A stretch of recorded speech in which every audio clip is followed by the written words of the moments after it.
Welcome back to another episode here on the Heart and Hustle podcast. I'm Ephraim. We got Mr. DJ Hines is in the building. What's up, DJ? Hey, how you doing, man? Thanks for having me. Good, man. Listen, DJ Hines. I know you get it all the time. You actually Yes, DJ or no? I am Daryl Jr. But if you ask me to DJ, I would definitely empty out the party quick. So you don't want me doing that at all. You don't want me doing it at all. But people ask a lot, especially when I was working in the music business for a little while. People started referring to me as Hines because they thought I was a DJ, so they would just call me Hines. So that kind of carried over for a minute. But my name is Daryl Lynn Hines II, and I go by DJ for short. Love it, man. If we were going down a music catalog, what's your music choices, man? Who's those artists that you listen to?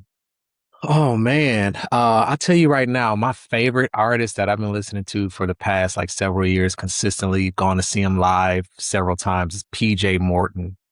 So PJ Morton is an R&B slash gospel artist, and Mm-hmm. I've been knowing his dad for a really long time. His dad and my dad, they're both preachers.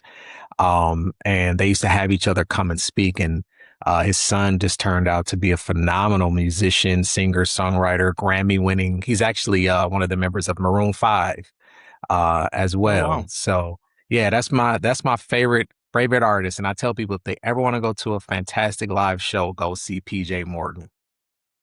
I love it, man. Heck yeah. Music ain't the same no more for sure.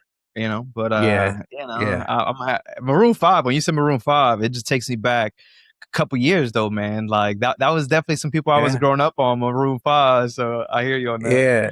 What year did you graduate high school? 2008, a long time ago. Okay, okay, not as long as Maroon me. 5 was So in. yeah, they were. Yeah, they were. I was married in '06. So What? I No graduated way, bro. yeah, I graduated '99. So God, yeah, you look my great, man. wife What and what's the secret? I appreciate it.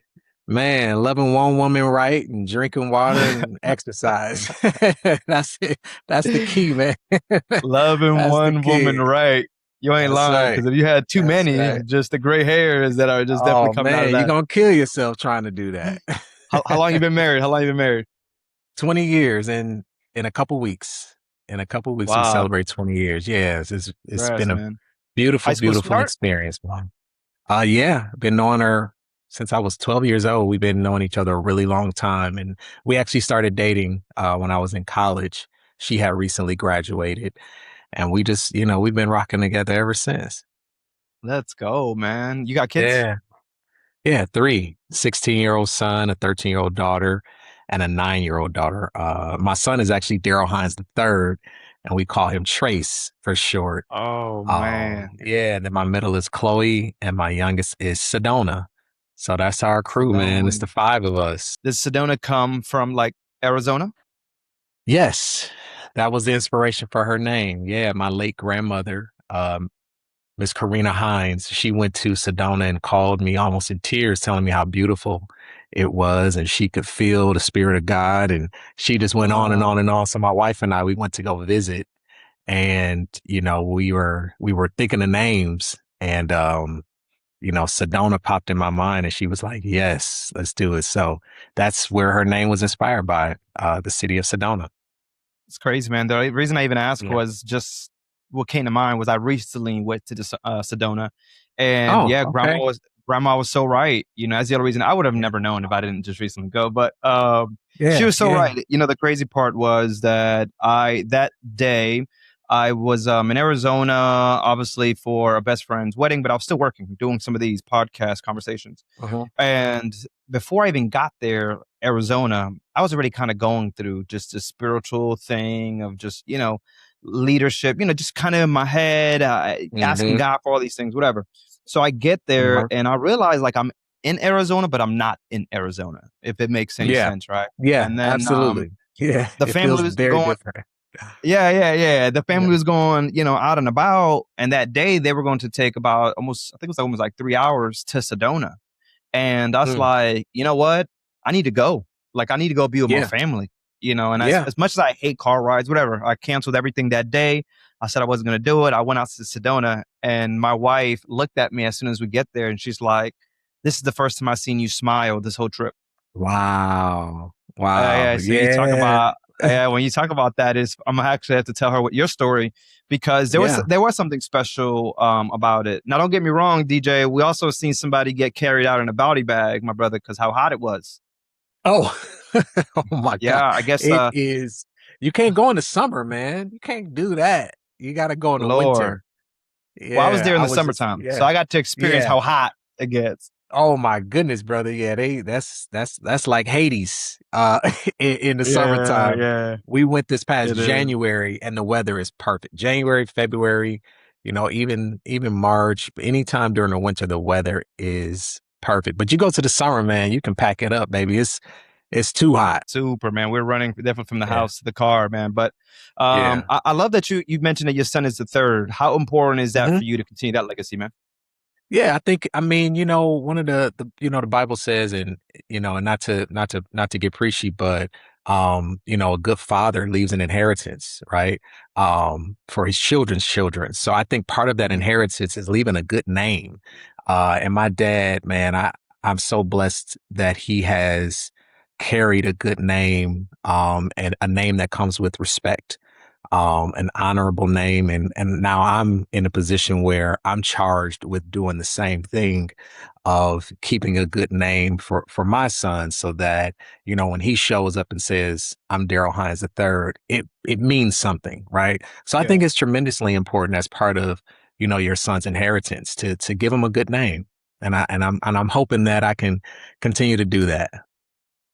Did you know you were going to get in this space similar to dad, or life just kind of led you here? How do you get into this Yeah. space of giving, man? You're chasing that passion and purpose. We've talked about it on the first Yeah. kind of conversation. Absolutely. No I had no goals in mind of working in this space. Um, as when I was younger in college, I was actually in school to be a doctor. Um, and I went to University of Wisconsin Madison, did all my prerequisites, start the MCAT process, start the application process, all of that stuff to go down that path. And I remember very clear as day, man, that I was sitting in a lecture hall over a summer doing some class, doing like a biology class or something. And I remember clear as day hearing the Spirit of God tell me that He called me to help people, but not in hospitals. And I Mm, realized at that moment that I didn't necessarily want to, it wasn't in my heart to be in hospitals every day, but it was in my heart to help people. And that's when I reached out to my dad to have a conversation with him. And he was so supportive. And I thank him to this day. I mean, this was over 20 years ago now, but I thank him to this day for being so open minded. To a young kid, who he's been supporting to go down a certain path, for me to switch it up on him and him to show me that same level of support. So he started showing me the ropes of ministry and allowed me to, take a year to work alongside of him to see if I could find my way and find my fit. And I was able to, and, I was able to, bring some ideas, some new approaches to things. Being young and energetic, you kind of have a different perspective on yeah. things. And 20 years later, man, I'm still working alongside of my family and ministry, and it's been incredible. It's been absolutely incredible. I love that. So is that what you're currently doing now? Are you just a minister, or are you doing other things outside of that? Yeah. So I'm the chief operations officer of our organization, which is anchored by the church. Christian Faith Fellowship Church is the anchor. And then our organization branches out into the space of education as well. So we run and operate a school called the Daryl and Hines Academy of Excellence, which is a Let's K 4 through go. 8 school on the northwest side of Milwaukee. And then we also run a high school, which is Destiny High School, also located on the northwest side. Our campus extends about 10 blocks. Then we run a youth center as well. And we do quite a bit of programming and community outreach. So my responsibility is to oversee the organization, work with our staff, our volunteers, so on and so forth. So that's what I do during the day. And then also work in the real estate business as an owner operator in that space as well. Love that, man. My man staying busy for sure. Come on, man. We got to all these kids, man. They got to eat. They gotta eat. You're right. They got to eat. How many kids are you guys serving at the school level? So each school right now is about 250 in both the high school and the grade school. give or take. So it may be between 225 and 250. And, you know, the church has celebrated 38 years. Our grade school is 25 years now, and the high school is about 20 Wow. years. So we've been doing this work a long time. We're not new to the city, not new to the space. We've been around for a while. And, you know, we hope that we've made impact and we're continuing to find new ways of making impact. And that leads to just good communication. That leads to, Yeah. meeting people where they're at. I can only imagine. When Yeah. we think about all that, man, what's kept you all around for so long, you think?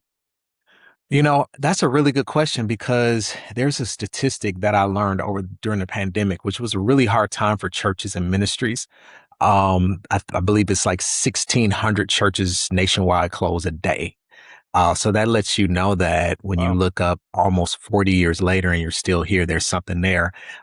First and foremost, man, it's the grace of God. You know, we do what we do by the grace of God. And when I say that, that's not a cliche statement. I truly believe that when God has called you to ministry, he has given you the grace to do it. And that is a separating factor, and not saying that other people don't have the grace to do it, but I know for a fact that while you have the grace to do it, you do it. And when his grace has been lifted, then it's time to do something different. So I believe first and foremost that we have the grace of God. Secondly, I think we have phenomenal, consistent leaders. My parents have been doing this most of their lives. My dad was called into the ministry when he was 23 years old. And my mom stepped right in there with him, and they've been doing it. He started evangelizing and preaching across the country and other parts of the world. And the Lord told him to start a church at home in Milwaukee. And he was obedient to that call. And he did that.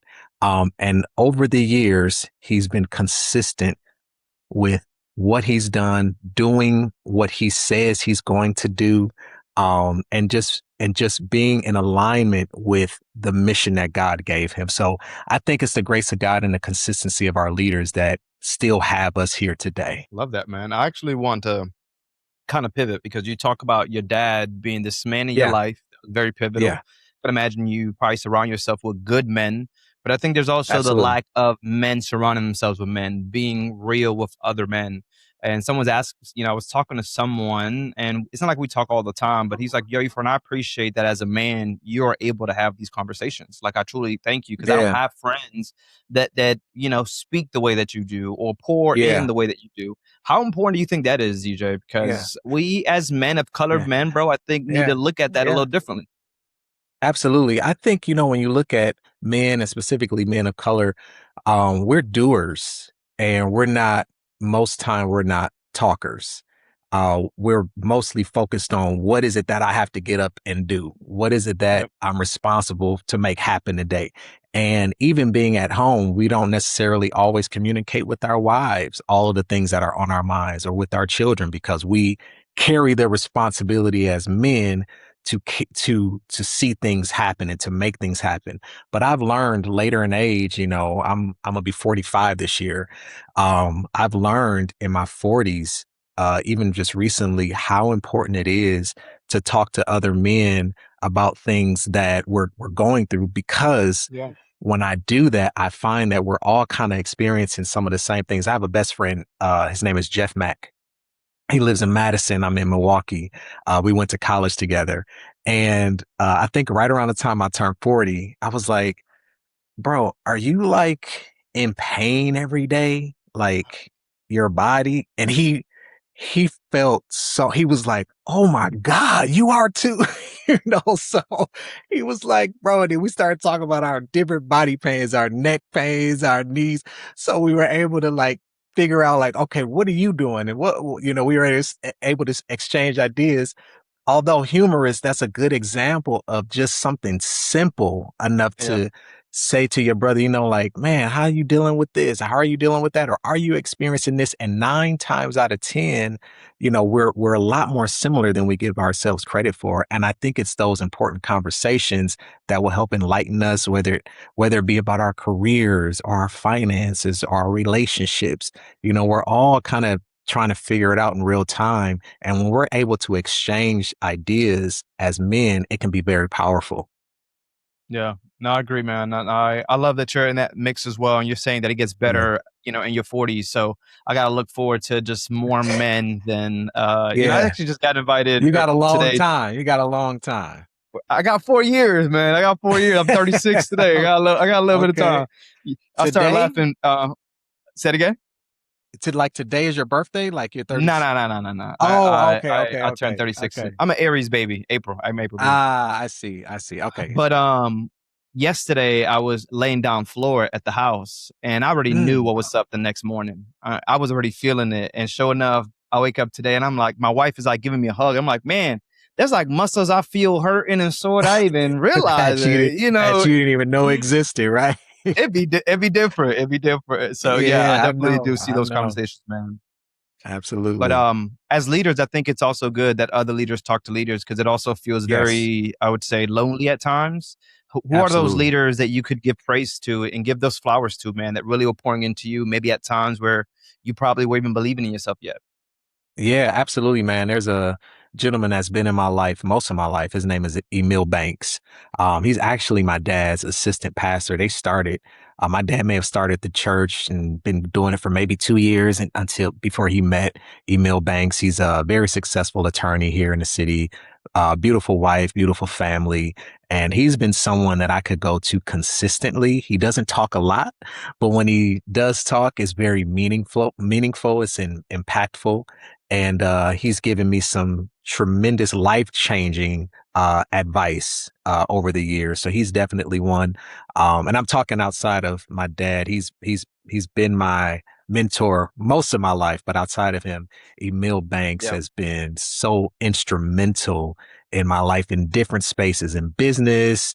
And just making good decisions overall as a father and as a husband. So, find those mentors, man. I didn't really realize the importance of mentors, like I said, until later in life. And I'm like, man, I took too long to kind of build a community of mentors around me, but better late than never. Yeah. Somebody 100%. told me something really important. Uh, he said, this is a successful entrepreneur, pastor. He said, DJ, in your 30s and 40s, don't do, ask. And I was like, man, he was like, because we've been there, we've done it. We can help you avoid a lot of the pitfalls that we went through. So I think about that every time before I make a big move, a big decision. I don't do, I ask. And that has saved me from some trouble for sure. That is true, though, man. I felt like in your 20s, you tried a lot, you know what I mean? And you failed a lot. It's like Yeah, when do you start to realize like, hey man, you could really get further if you just ask. that's right. So but as men, I think it's hard, right? It is having to It drop the is. ego. I think it is having Yep, to understand that is we're better together. Um, absolutely. so no, I could definitely see that. When you think about a leader, you being around leaders, what type of Hmm. leaders do you guys hire? What type of leaders do you love around you? Because there's Hmm. different versions of what a leader looks like. Yeah, what's most important for me when identifying leader is someone that leads their life well first. Their life has order, their life has structure, their life has direction. Because you can't expect someone to lead people if their household, whether it be themselves or whether it be their wife and their children, don't have structure and order. So I think that's probably one of the most important things is how are you leading your own life, right? And then how committed are you to the voice of God and being in tune with his will and his plan for your life. So I think those things are really important because certain things can be learned, how to do strategic plan and how to, Yep. organize whatever it may be, or structure an organization. And all of those things can be learned. You can drop that in the chat GPT and it'll shoot you something back, right? And you can present it and you can make people think that you're this fantastic leader.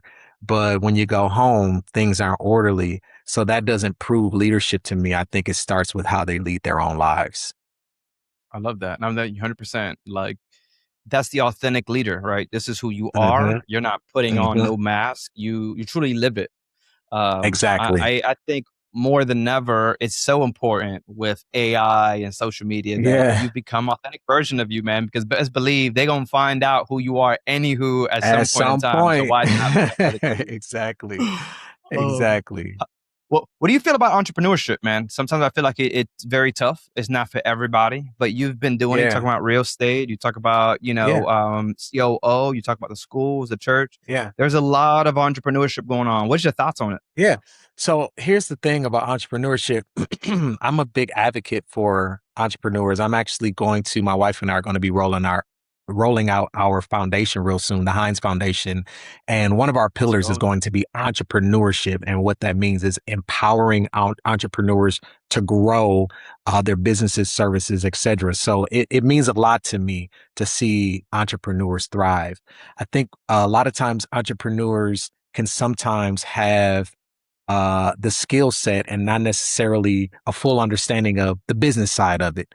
So I think entrepreneurs should be very careful about educating themselves about, excuse me, the business that they're getting into Yep. so that they don't find themselves discouraged because it's like, man, I'm the best in my space, right? I'm the best at doing what I do. I know it, but I'm not seeing my business grow because I did not fully understand the business aspects, whether it be, a barber or someone that bakes or Yep. someone, that is good in the space of construction, whatever the case may be. I think that we have to understand the business that we're getting into. And then furthermore, understand the difference between entrepreneurship and being self-employed. Um, and some people may confuse the two, because when you're self-employed, that is entrepreneurship, but it's a different form of entrepreneurship. You're showing up and you're working for yourself, right? Some people realize quickly that, man, at this rate, I'm gonna be burned out because if I don't show up, if I don't show up, I can't create revenue, right? But I think being self-employed is fantastic because you are writing your own ticket, right? But you have Yep. to understand that that's what it is. And then, the other form of entrepreneurship is bringing people around you that you hire to help you build your business. So, again, understanding the business that you're getting into and really making sure that you understand the difference between self-employment and entrepreneurship. But I think it's all great because it's all self-empowering. And just, having the right mentors, man, to help you build your business in a efficient and effective way. Is there anything in the middle of entrepreneurship? I always say it's like a roller coaster. There's so many ups and Yeah. downs. Some months you're doing good. Some months you sitting here like, Yeah. oh my God, can I make it to Yeah. next month? Right. What are some of those Yeah. words or phrases you tell yourself in those moments, man? So those that are watching Yeah. and listening. Man, I think being flexible, learning, and we use this word a lot during the pandemic, learning when to pivot and how to pivot. My business partner and we bought a building in downtown Milwaukee. It was seven residential units and one commercial unit. Amazing location, right? So our plan was to buy the building, fully renovate it, and then rent the units out as apartments, more so long-term leases, right? More of Yep. your traditional rental type property. Well, what we soon found out is that our location, of course, is beautiful, but we're trying to offer a product against some of these multi-million dollar towers that have all of these wonderful assets with the gyms and the movie theaters and the golf simulators. And we quickly learned that we can't compete, right? So as Mm-hmm. opposed to panic, we started to find out, okay, where can we take this business that will make us more unique in the downtown space. So what we did was we turned into arbitrage. So we turned into Airbnb, doing more short term stays, and during the winter we do some longer term stays with like traveling nurses and things of that nature. But we found a niche. And now, Yeah, yeah. business is doing great because the surrounding buildings don't offer what we're offering. So I think that's one of the biggest things is don't panic. Be resourceful and make sure you're looking through several lenses because sometimes the first approach isn't the only approach, but that doesn't mean that you still can't turn it into a thriving business. I love it. I'm gonna take that today. Don't panic, pivot is what I got from you. That's what I'm I talking about, like DJ. that. I like that. Okay, I'm gonna coin Don't that, DJ panic, Hines. pivot. Yeah. Yeah, So I'm when you saying. put us, when you put that quote out there, just make sure you put a little tiny DJ Hines under it, so I can make I sure that got you, that bro. you, That was good. yeah. That was good. You got so much, man. You talked about some of the things that you and your wife are putting together. You talked about some of the work that you and your dad, business partners. Where can people hmm find more information about DJ Hines? How can people stay tapped Oh, in? yeah. Everything DJ Hines. So you can go to my website is djhines.com. Instagram is at DJ Hines. Facebook is at DJ Hines. If you just Okay. put DJ Hines in any of the platforms, you'll find me. That's what it looks like to have a legacy, huh? Just Google it, baby. It's just all showing Man, that's what up. I'm saying. Make sure you buy your name. A friend told me that probably 15 years ago, right? I don't know. It was around the website boom. He was like, man, buy your name. So that's when I went on and purchased djhines.com. So if you're listening and you don't own your name, go buy your name. I love it. Well, DJ, man, I appreciate the conversation, Yeah. man. It is always a pleasure. Just some words of wisdom as we hop off, man. You're a man of, I can imagine, just a lot of good information. But we're talking to different listeners at all different walks of life. What is that thing you tell them?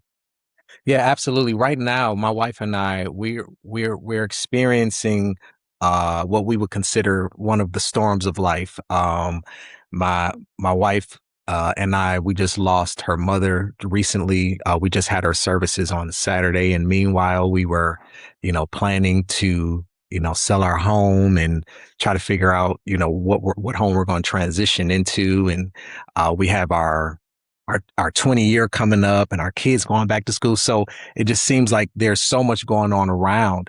But what we have leaned into is finding the peace of God. The Bible says, if you keep your mind stayed on me, I will keep you in perfect peace. And we've really been Wow. trying to remind ourselves that in the midst of everything that's going on, some things planned, some things unplanned, a lot of uncertainty, but we know that God has us. So we've leaned into that scripture and kept our mind on God and kept our mind on the things of God. And we're trusting him to continue to keep us in perfect peace. DJ, I appreciate it. And also don't panic, pivot. That's a new thing that you got to take, bro. That's your That's new thing. it. I need a shirt that says "Don't panic, pivot." That's a shirt too, I, DJ. We I gotta get like off it. here. The business. I'll be praying. Oh This is man. DJ Hines. Make sure you Yes. guys check him out on all socials. I'll catch you in the next one. Latest. Thank you so much. Appreciate it.